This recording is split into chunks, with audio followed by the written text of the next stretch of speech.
The Velkari warrior stood at the edge of the training grounds, her forearms crossed in obvious disdain.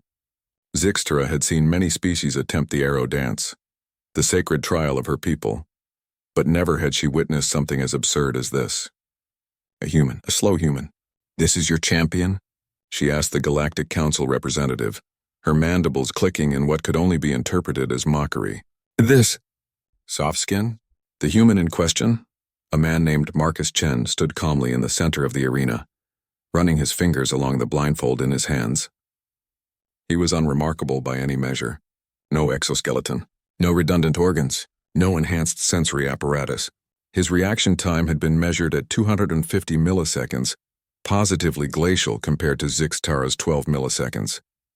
"The human delegation insists," the representative said nervously. "The trial must proceed." Zixtara's laughter echoed across the arena, a chittering sound that made several observers flinch. "Very well. But know this, human.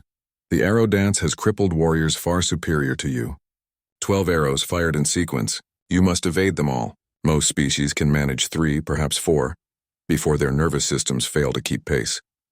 Marcus simply nodded and tied the blindfold over his eyes. The crowd fell silent. Even for the Velkari, the arrow dance blindfolded was considered suicide. Zixtara's amusement curdled into something resembling concern. Perhaps the human didn't understand the trial. "You realize," she began, "that these arrows travel at 300 meters per second, Marcus interrupted quietly. "I know, shall we begin?" Zixtara's 12 archers took their positions around the arena, each armed with traditional Velkari composite bows. She raised her primary hand. "First arrow!" the bowstring sang. The arrow became a blur of motion, aimed directly at Marcus's center mass. Marcus's head tilted slightly, an impossibly subtle movement. His torso twisted, and the arrow passed through the space where his heart had been a fraction of a second before. It embedded itself in the sand with a thunk. Zixtara's mandibles stopped clicking. "Second arrow!" This one came from behind. Marcus dropped into a crouch with fluid grace, and the projectile whistled over his head. "Third, fourth!" 2 arrows from opposite sides.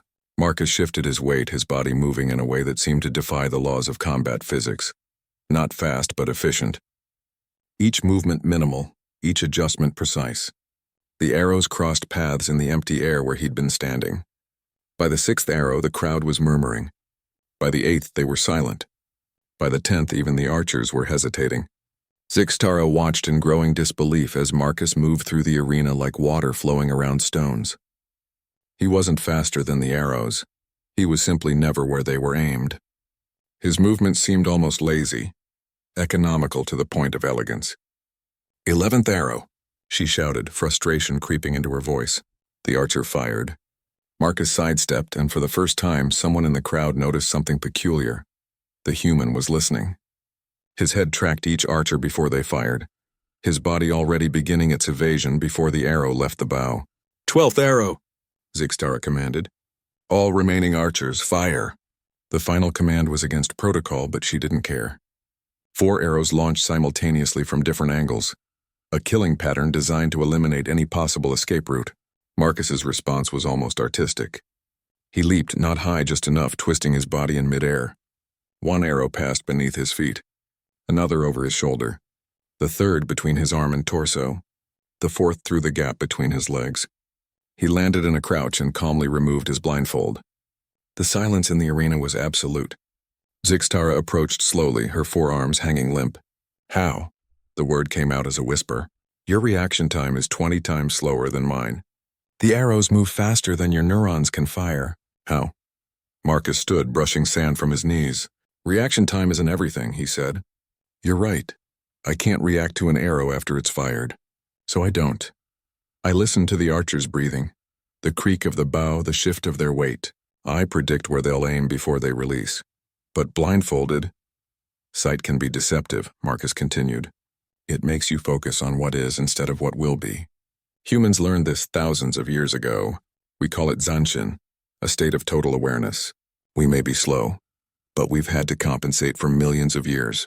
We learned to predict predators we couldn't outrun. We learned to throw spears at prey we couldn't catch. We learned that survival isn't about being the fastest." He turned to face her directly. "It's about being the smartest.